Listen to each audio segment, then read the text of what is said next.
So mga kabaksing, sa mga laban po na naganap ngayong araw, partikular ang rematch sa pagitan ni WBO Super Featherweight Champion Emmanuel Navarrete at ng kanyang kapwa fellow Mexican na si Oscar Valdez na ginanap sa Footprint Center sa Phoenix, Arizona, ay matagumpay pong nadipinsahan ni Navarrete mga kabaksing ang kanyang WBO title. Ito'y matapos niyang talunin ulit si Valdez, ngunit sa pagkakataon na ito mga kabaksing ay hindi na niya pinaabot pa ng desisyon ang kanilang bakbakan matapos niyang in-knockout sa round 6. Isang solidong body shot mga kabaksing ang binitawan ni Navarrete na nagresulta agad sa pagkabagsak ni Valdez na hindi na nagawang makatayo pa sa bilang ng referee dahilan ng kanyang pagkatalo via knockout.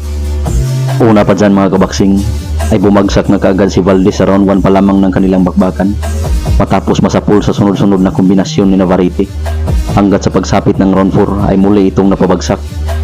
Ito ang kauna-unahang talo ni Oscar Valdez mga kabaksing sa pamamagitan ng knockout na bumagsak na ngayon ang kartada sa 32 wins with 24 knockouts at may 3 talo. Samantalang si Emmanuel Navarrete ay nag-improve na sa 39 wins with 32 knockouts at may 2 talo and still WBO World Super Featherweight Champion. Samantalang sa co-main event mga kabaksing ay hindi nakabawi ang former world champion at former Olympic gold medalist na si Robbie C. Ramirez kay Rafael Espinosa, ang current WBO featherweight champion.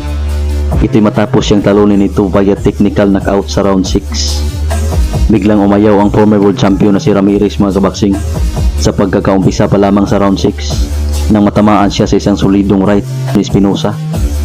Dahil sa kanyang pag-ayaw ay natalo si Ramirez via technical knockout at nabigo siyang mabawi ang kanyang WBO title na hawak niya noon.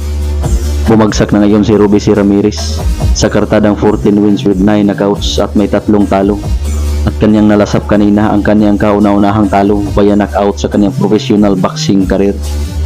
Samantalang si Espinosa ay nag-improve na ang kartada sa 26 wins with 22 knockouts, undefeated and still WBO World Featherweight Champion. Samantalang sa iba pang undercard mga kabaksing kung saan napasabak ang ating pambato na nakabase na sa Amerika na si Dimler Deji Zamora, kung saan kanyang nakasagupa ang taga Buenos Aires na si Roman Reynoso, ay panalo si Zamora mga kabaksing sa pamamagitan ng technical knockout sa round 2, kung saan 2 beses niyang tinumba si Reynoso upang mag-improve ang kanyang undefeated na kartada sa 15 wins with 10 KOs. Samantalang sa laban naman mga kabaksing na ginanap sa bansang Mexico, kung saan napasabak ang ating pambatong undefeated at top-rated contender sa super bantam na si Carl James Martin, ay tulad ng inaasahan ay panalo ang ating pambato na si Wonderboy sa pamamagitan ng technical knockout sa round 5. Ito'y matapos niyang pabagsakin si Tostado Garcia dala ng kanyang mga hagupit na suntok na nagpabagsak sa Mexicano upang mapa-improve ang kanyang boxing record sa 25 wins with 20 knockouts. Samantalang si Tostado ay nalasap ang kanyang ika-15 losses na may 27 wins with 10 knockouts. Samantalang sa laban naman mga kabaksing na ginanap sa bansang Puerto Rico ay nabigo ang Australiano na IBF Super Lightweight Champion na si Liam Paro na madipinsahan ang kanyang titulo kontra sa Amerikano na si Richardson Hitchens. Ito'y matapos siyang matalo sa pamamagitan ng split decision sa scorecards ng 3 hurado na 117-111 pabor kay Paro. Samantalang ang 2 hurado ay parehong pumabor sa Amerikano na umiscore ng 116-112. Dahil dyan mga kabaksing ay si Hitchens na ngayon ang bagong IBF Super Lightweight Champion na nag-improve na sa undefeated na kartada na may 19 wins with 7 knockouts.